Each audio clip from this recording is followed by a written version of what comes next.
guys, this is me Zain. Welcome to my new video. এটা একদম একটা simple random blog video. আর এই ব্লগটা কিন্তু আমি একদিনে মেক করি নাই, আমি এক দিন এক একটা কাজ করছি। আর ওইটা হচ্ছে কি ছোট ছোট করে ক্লিপ নিয়ে রাখছিলাম, এন্ড এটা একটা বড়টা মানে ব্লগ ভিডিও হয়ে গেছে। তো এখানে আমি আমার অ্যাকাউন্টিং বই খাতা নিয়ে বসছিলাম, কারণ এরপর দিন আমার আসলে এক্সাম, দ্যাটস সো এখানে আমি বই খাতা নিয়ে বসছি অ্যান্ড কিছুটা ভিডিও করে রাখছি। এভাবে অন্যান্য সময় হয় কি আমি নর্মালি পড়তে বসি না, মানে আমি 2-3 মাস ধরে পড়তে বসি না। এক্সামের আগের দিন আমি একদম পড়াবো, ধরো 3-4 মাসের পর এক রাতে কমপ্লিট করে ফেলি। হিসাব বিজ্ঞান এক্সামের সময় প্রিপারেশন আমার অনেক ভালো ছিল না, আবার অনেক খারাপও ছিল না। তো আমি কি করছি, এক্সামের দিন এক্সাম দিতে গেছি, ভালো কথা। দেন এক্সাম শুরু হয়, অ্যান্ড এক্সাম শুরু হওয়ার পর প্রশ্নপত্র দিয়েছে। প্রশ্নতে দেওয়া ছিল যে 9টা সৃজনশীল দেওয়া ছিল, তো আমাদের দিতে হবে 6টা। তো আমার প্রায় 7টার মতো সৃজনশীল কম পড়ছে, তো আমি 6টা লিখতে গেছি। বাট লেখার সময় 2টা সৃজনশীল ফুল দেওয়ার পর বাকিগুলো যখন দিতে গেছি, তখন আমি দেখি পারতেছি না, মনে পড়তেছে না আমার। তারপর আর কি আমি যেভাবে পারছি ভাঙাচোরাভাবে দিয়ে আসছি। আর এইখানে আমি রেডি ছিলাম বাইরে যাওয়ার জন্য, এখানে বাইরে গেছিলাম। দেন আমি আমার কাজ শেষ করে মার্কেটে ঢুকছি, অ্যান্ড মার্কেটে ঢোকার পর আমি এরকম একটা জুয়েলারি মেটেরিয়ালস শপে ঢুকছি, অ্যান্ড এখান থেকে পার্স আর কিছু কিছু জিনিসপত্র কিনে নিয়ে গেছি। এইসব জুয়েলারি মেটেরিয়ালস দিয়ে আমি একটা জুয়েলারি মেক করছি। তোমরা চাইলে আমার চ্যানেলে ঘুরে দেখে আসতে পারো। অ্যান্ড এটা হচ্ছে আমার আরেকটা আউটফিট। এই দিন আমি বাইরে গেছিলাম একটা কাজে, যেটা এর আগের দিন হয়নি। দেন এখান থেকে আমি কাজ শেষ করার পর আমি মিনা বাজারে ঢোকার পরে আমি 1 ঘন্টা লাগে ডিসিশন নিছি কোন কোকো পাউডারটা নিব। অ্যান্ড কোকো পাউডার না শেষের পর আমি একটা বাদাম নিছি, অ্যান্ড এখানে জুসের কর্নারে এসে দাঁড়ায় দিয়েছিলাম যে আমি কোন জুসটা নিব। এখানে আমি ড্রিঙ্কর 4টা ফ্লেভার দেখতেছিলাম, তো আমি ভাবতেছিলাম কোনটা নিব। এখান থেকে আমার 2টা ট্রাই করা হয়ে গেছে, তো আমি এখানে লেমনেটা নিয়ে নিছি। আর এখানে আমি বিল পে করে বাসায় আসছি। আর এইখানে আমি চিনি বাটা শুরু করছি। আজকে আমি কেনতে এখানে বলতেছি, এই কথাগুলো ইগনোর করবো ভাই। ভিডিওতে ভয়েস দেখে অনেক বেশি নার্ভাস হয়ে যায়, আর আশেপাশে নয়েজ তো আছেই। আর হ্যাঁ, তোমরা এখানে আমার বাটাবাটি দেখে হাসাহাসি শুরু করে দিও না। আমি কখনো বাটাবাটি করি না, মানে বাটাবাটি করতে পারি না। আমার দ্বারা যতটুকু পসিবল আমি অতটুকু দিয়ে বাটাবাটিটা করতেছি। অ্যান্ড এখানে চিনি বাটাটা করার কারণ হচ্ছে আমি এখানে একটা বোবাটি মেক করবো। আর বোবাটি মেক করার জন্য চিনি বাটাটা লাগছিল। এই বোবাটিটা মেক করা কিন্তু অনেক বেশি ইজি, কিন্তু আমার দ্বারা তো কোনো ইজি কাজ হওয়া সম্ভব না। আমি ইজি কাজটা অনেক কঠিন করে ফেললি। তো এখানে আমি কি করছি, এই সাবুদানাটা বাটতে বসছি। চিনি বাটাটা শেষ হওয়ার পর এখানে আমি সাবুদানাটা নিয়েছিলাম বাড়তে, কারণ আমি একটা ভিডিওতে দেখছি সাবুদানা লাইক ব্লেন্ডার করে না, কিন্তু ব্লেন্ডার আমি করতে যাইনি, কারণ আমার আম্মু যদি ব্লেন্ডার নষ্ট হয়ে যায়, আমার আম্মু আমাকে একদম শেষ করে দিবে। তো এইখানে কি হচ্ছে, আমি সাবুদানাটা বাটতে বসছিলাম, তো এটা এত বেশি শক্ত হার্ড ছিল যেটা বাটাবাটি করতে পারিনি আমি। দেন এখানে আমি এটা কি করছি, একটা বাটিতে নিয়ে নিছি, বড় বোলের মতো নিয়ে নিছি। এটাতে এই সাবুদানাগুলো আমি 2বার ধুয়ে নিছি, ধুয়ে নেওয়ার পর ভালো মতন ঝরাইছি। অ্যান্ড ঝরানোর পর 3-4 বার আমি এটার মধ্যে পানি ছিটে দিয়ে রাখছি। পানি ছিটে দেওয়ার পর আমি ঢাকা রাখছি 1 ঘন্টার জন্য এটাকে আমি রেস্টে রেখে দিছি। অ্যান্ড ঠিক 1 ঘন্টা পর এসে এখানে আমি 2 টেবিল চামচ কোকো পাউডার দিয়ে নিছি, অ্যান্ড 2 টেবিল চামচ কর্নফ্লাওয়ার দিয়ে নিছি। অ্যান্ড কর্নফ্লাওয়ার কিন্তু আমার এখানে বেশি পরিমাণ দিতে লাগছে।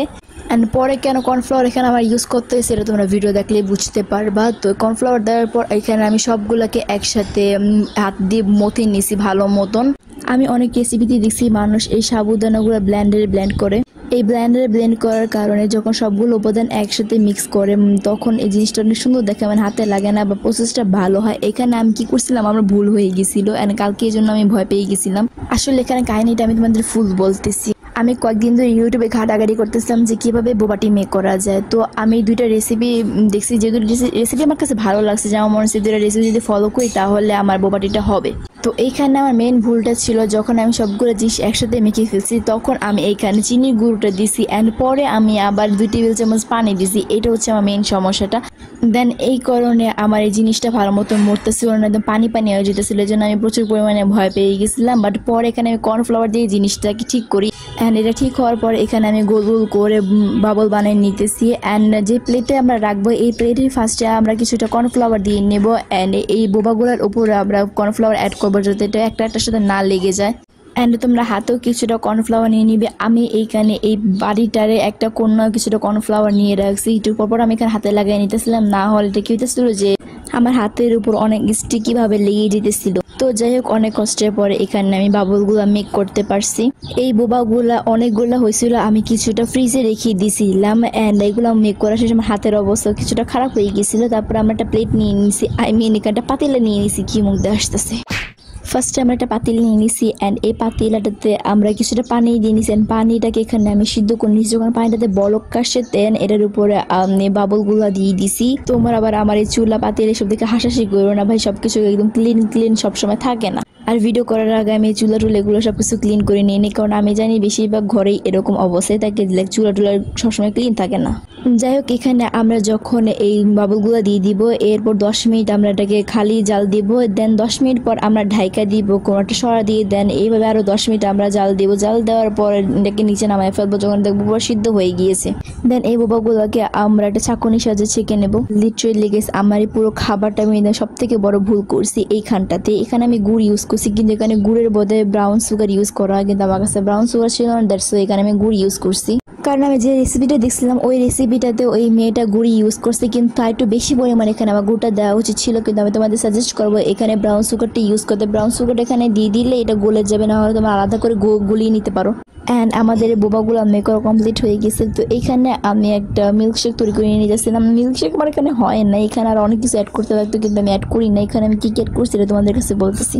ফার্স্ট একটা পাতিলে আমি কিছুটা পানি নিয়ে নিছি অ্যান্ড গুঁড়া দুধ অ্যাড করে নিছি। অ্যান্ড অ্যাড করার পর আমি এটাকে জাল দিয়ে আনার পর এটা কিছুটা ঠান্ডা হওয়ার পর এখানে আমি আইসক্রিম দিয়ে দিচ্ছি, কিন্তু আইসক্রিমটা খুলে পড়তেছিল না। তো এইভাবে আমি আইসক্রিমের ভিতরে আমি কিছুটা দুধ দিতেছিলাম অ্যান্ড বারবার ফালাইতেছিলাম। অ্যান্ড এক পর যেটা নরম হয়ে গেছে অ্যান্ড আইসক্রিমটা বের করার পর এটা এইভাবে পড়ে গেছে অ্যান্ড ওইটা হয়ে গেছে। আমি কি বললাম আল্লাহ জানে।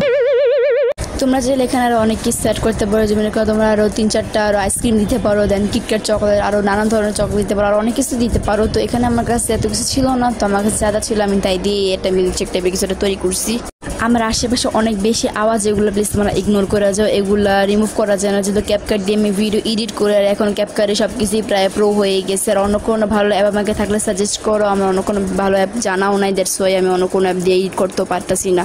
যাই হোক, এখানে আমাদের এই বোয়াটিটা মেক করা তৈরি হয়ে গেছে, এটা হচ্ছে ফাইনাল লুক।